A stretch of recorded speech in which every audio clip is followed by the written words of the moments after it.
ಎಲ್ಲ ನಮ್ಮ ಪಕ್ಷದ ಮುಖಂಡರು ಬೆಳಗಿನಿಂದ BTM ಲೇಔಟಿಂದ JP ನಗರ ನಿವಾಸವನ್ನು ಬಿಟ್ಟು ಮೈಕೋ ಲೇಔಟ್ಗೆ ಬಂದು ಅಲ್ಲಿ ಅನೇಕ ವಿಸಿಟ್ಗಳನ್ನ ಮಾಡಿ ಸ್ಥಳವನ್ನು ಪರಿಶೀಲನೆ ಮಾಡ್ತಕ್ಕಂಥ ಹಿನ್ನೆಲೆಯಲ್ಲಿ ಯಾವ್ಯಾವ ರೀತಿ ಅವ್ಯವಸ್ಥೆಗಳಿಗೆ ಕಾರಣ ಆಗಿದೆ ಈ ಮಳೆ ಅಂತಕ್ಕಂಥದ್ದನ್ನು ಭಾಳ ಸೂಕ್ಷ್ಮವಾಗಿ ಗಮನಿಸ್ತಕ್ಕಂಥ ಒಂದು ಕೆಲಸವನ್ನು ಮಾಡಿದ್ದೇವೆ. ಅದಕ್ಕೆ ಪೂರಕವಾಗಿ ಬೆಳಗಿನಿಂದ ನಮ್ಮ ಜೊತೆಯಲ್ಲಿ ಎಲ್ಲ ದೃಶ್ಯ ಮಾಧ್ಯಮ ಹಾಗೂ ಪತ್ರಿಕಾ ಮಾಧ್ಯಮದ ಹಲವಾರು ಮಿತ್ರರು ನಮ್ಮ ಜೊತೆಯಲ್ಲಿ ನಿರಂತರವಾಗಿ ಬೆಳಗ್ಗಿನಿಂದ ಇಲ್ಲಿಯವರೆಗೂ ಕೂಡ ನಮ್ಮ ಜೊತೆಯಲ್ಲಿ ಸಾಗಿದ್ದೀರಿ. ಬಹುಶಃ ನಿಮ್ಮ ಜವಾಬ್ದಾರಿಗಳು, ನಿಮ್ಮ ಕಾರ್ಯವೈಖರಿಗೆ ತಕ್ಕಂತೆ ನೀವು ನಿರಂತರವಾಗಿ ಜನಗಳಿಗೆ ಒಂದು ತಿಳುವಳಿಕೆಯನ್ನು ಮೂಡಿಸ್ತಕ್ಕಂಥ ಒಂದು ಪ್ರಯತ್ನವನ್ನು ಪ್ರಾಮಾಣಿಕವಾಗಿ ಮಾಡ್ಕೊಂಡೇ ಬರ್ತಾ ಇದ್ದೀರಿ. ಜೊತೆಯಲ್ಲಿ ಇವತ್ತು ನಮ್ಮ ಜೊತೆಯಲ್ಲೂ ಕೂಡ ಬಂದು ಹೆಜ್ಜೆಯನ್ನು ಹಾಕಿದ್ದೀರಿ. ಬಹುಶಃ ನಾವೆಲ್ಲ ಗಮನಿಸ್ಬೋದು, ಇವತ್ತು ಬೆಂಗಳೂರು ನಗರ ಶರವಣ ಅವರು ಮಾತನಾಡಬೇಕಾದ್ರೆ ಹೇಳ್ತಾ ಇದ್ರು, ನಮ್ಮ ರಾಜ್ಯದ GDPಯಲ್ಲಿ ಬೆಂಗಳೂರು ನಗರ ಹತ್ತತ್ರ 36% ದೊಡ್ಡ ಪಾತ್ರವನ್ನು ವಹಿಸ್ತಾ ಇರ್ತಕ್ಕಂಥದ್ದು. ಅದರಲ್ಲಿ ಸರಿಸುಮಾರು 67% ಅಷ್ಟು ಇವತ್ತೇನು ಬೆಂಗಳೂರು ನಗರದಿಂದನೇ ಇವತ್ತು ಟ್ಯಾಕ್ಸ್ ರೆವಿನ್ಯೂ ಕಲೆಕ್ಷನ್ ಜನರೇಟ್ ಆಗ್ತಾ ಇದೆ. ಆದರೆ ಬೆಂಗಳೂರು ನಗರಕ್ಕೆ ಇದರಿಂದ ಆಗ್ತಾ ಇರ್ತಕ್ಕಂಥ ವಿಶೇಷವಾಗಿ ಇನ್ಫ್ರಾಸ್ಟ್ರಕ್ಚರ್ ಬಗ್ಗೆ ಇವತ್ತು ನಾವು ಚರ್ಚೆನ ಮಾಡ್ತಕ್ಕಂಥದ್ದಾದರೆ, ಏನು ಗ್ಲೋಬಲ್ ಇನ್ವೆಸ್ಟರ್ಸ್ ಮೀಟ್ ಅಂತ ಪಾಪ ಕಳೆದ 1-2 ವರ್ಷದಿಂದ ನಾವು ನೋಡಿದ್ದೀವಿ. ಕಾಂಗ್ರೆಸ್ ಸರ್ಕಾರದಿಂದ ಗ್ಲೋಬಲ್ ಇನ್ವೆಸ್ಟರ್ಸ್ನ ಇನ್ವೆಸ್ಟ್ಮೆಂಟ್ ಮಾಡ್ತಕ್ಕಂಥದ್ದಕ್ಕೆ ಕರೆತರ್ತಕ್ಕಂಥದ್ದಕ್ಕೆ ಹಲವಾರು ಸಭೆಗಳನ್ನ ಮಾಡಿದ್ದೀರಿ.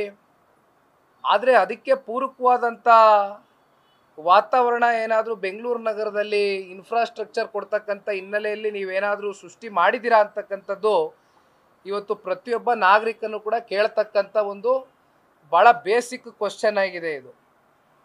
ಈಗ ನಾವು ಬಂದಂಥ ಕ್ಷೇತ್ರಗಳೇನಿದೆ, ನಾವು ಗಾಡಿನಲ್ಲಿ ಬರ್ತಾ ಮಾತಾಡ್ತಾ ಇದ್ವಿ, ಭಾಳ ಅತ್ಯಂತ ಆಶ್ಚರ್ಯ ಉಂಟು ಮಾಡ್ತಕ್ಕಂಥದ್ದು ಏನಂದರೆ, ಅನೇಕ ಕ್ಷೇತ್ರಗಳು ಈಗ ತಾನೇ ನಾವು ಭೇಟಿ ಕೊಟ್ಟಂಥ ಕ್ಷೇತ್ರಗಳಲ್ಲಿ ಬಹುತೇಕ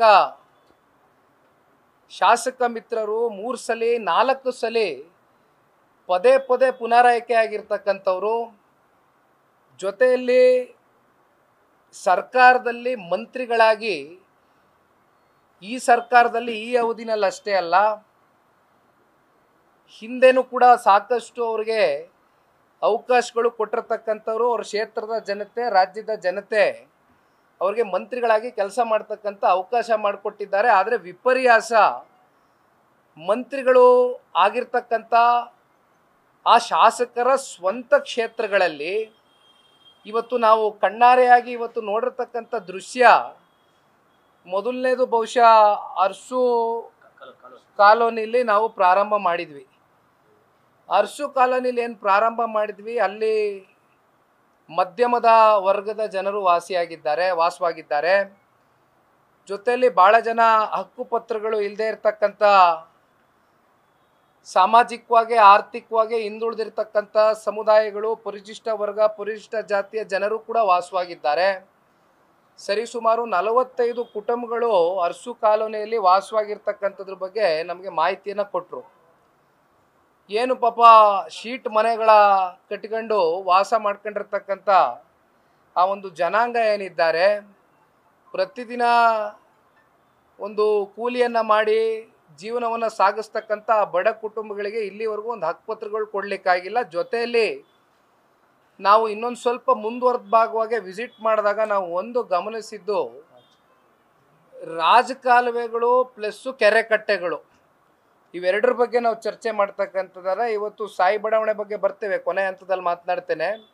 ಆದರೆ ಅರಸು ಕಾಲೋನಿಲಿ ಆಗಿರ್ತಕ್ಕಂಥದ್ದು ಇವತ್ತೇನು ರಾಜಕಾಲುವೆ, ಹಿಂದೆ ನಮಗೆ ಒಂದು ಪ್ಲ್ಯಾನ್ ಕೊಡಿ ಅಂತಕ್ಕಂಥದ್ದು, ಅಲ್ಲಿ ಯಾರೋ ಪಾಪ ಅಮಾಯಕ ಒಬ್ಬ ಅಧಿಕಾರಿ ಬಂದಿದ್ದರು. ಈ ಶರವಣ ಅವ್ರು ಹೇಳ್ದಂಗೆ ನಿನ್ನೆ ದಿನ ಈ ಥರ ನಮ್ಮ JDLP ನಾಯಕರು ಎಲ್ಲ ಶಾಸಕ ಮಿತ್ರರ ನೇತೃತ್ವದಲ್ಲಿ ನಾವು ಬರ್ತಾ ಇದ್ದೇವೆ, ದಯಮಾಡಿ ಅದಕ್ಕೆ ಪೂರಕವಾಗಿ ಎಲ್ಲ ಡಿಪಾರ್ಟ್ಮೆಂಟ್ಗಳ ಅಧಿಕಾರಿಗಳು ಬರಬೇಕು ಅಂತಕ್ಕಂಥ ಮನವಿಯನ್ನು ಕೊಟ್ಟಿದ್ರು ಕೂಡ ಯಾರು ಕೂಡ ಇವತ್ತು ಬಂದು ಆ ಮನವಿಗೆ ಸ್ಪಂದಿಸಿಲ್ಲ. ಇದೇನೋ ನಾವು ಯಾವುದೋ ನಮ್ಮನೆ ಕೆಲಸಕ್ಕೆ ನಾವು ಬಂದಿರತಕ್ಕಂಥದ್ದಲ್ಲ, ಇದು ಜನರ ಸೇವೆ, ಜನಕ್ಕೋಸ್ಕರ ಬಂದಿದ್ದೇವೆ, ಅದಕ್ಕೋಸ್ಕರ ಕರೆದಿದ್ದೇವೆ.